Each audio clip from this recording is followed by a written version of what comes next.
un'inaugurazione bagnata, sinonimo di buon auspicio, quella dell'antica fiera di Godega a Godega di Sant'Urbano, in scena dal 5 al 7 marzo. La manifestazione della tradizione contadina, organizzata dal comune di Godega di Sant'Urbano in collaborazione con la cooperativa Gestione Eventi Service di Trento, è una delle più importanti fiere agricole della provincia di Treviso, preceduta quest'anno da due importanti convegni, di cui uno dedicato al settore vitivinicolo e l'altro alla bachicoltura. Non sono mancati eventi dedicati sia ai più piccoli che ai più grandi, proiettati sulla mostra internazionale dell'asino, giunta all'8ª edizione.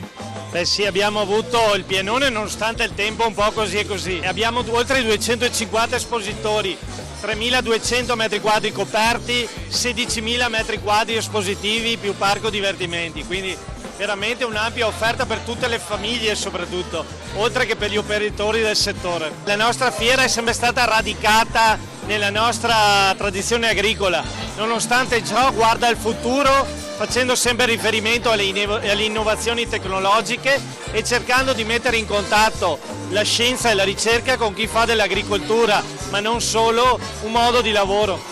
Sì, ci sono un sacco di spazi dedicati ai bambini, parlo della patente asinina, tutto lo spazio dedicato alle fattorie didattiche. I genitori possono venire qua, lasciare i bambini e riprenderseli dopo un paio d'ore durante i quali hanno visitato la mostra campionaria, e soprattutto è un momento di crescita per i bambini che entrano a contatto con gli animali e con quel mondo agricolo che hanno visto solo in TV.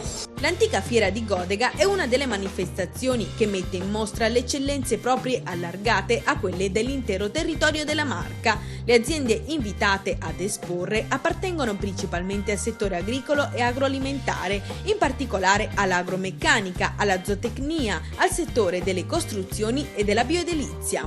Sicuramente questo è un grande patrimonio, la fiera di Godega tradizionale, per un settore importantissimo che sta vivendo momenti di crisi e verso il quale si stanno portando avanti delle politiche soprattutto regionali in questo momento col PSR, Piano di Sviluppo Rurale. In 5 anni con un investimento regionale insieme ai finanziamenti europei di 202 milioni per la regione, che potranno sviluppare una ricchezza e un volano di 1.100 milioni di euro.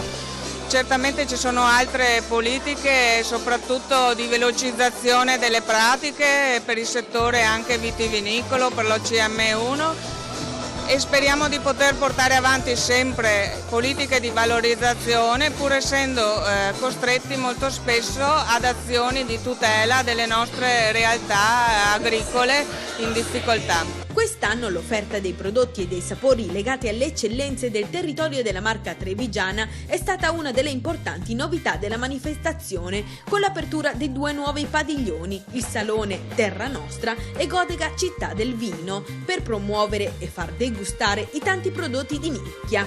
I visitatori infatti hanno potuto conoscere e assaggiare tutti i più importanti prodotti d'eccellenza storica del territorio.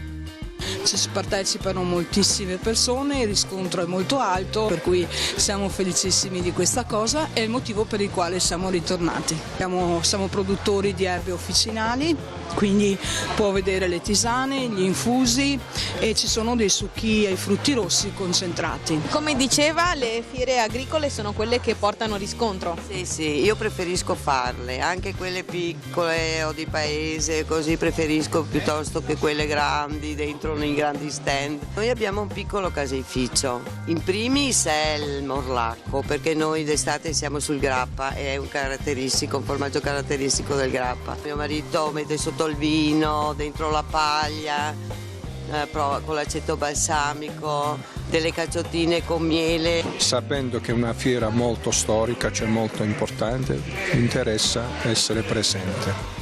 Io sono produttore di olio, principalmente sono un produttore con il frantoio della nostra azienda, il mio obiettivo è proporre il mio olio, poi qualche cos'altro che ci metto insieme, ma diciamo è secondario.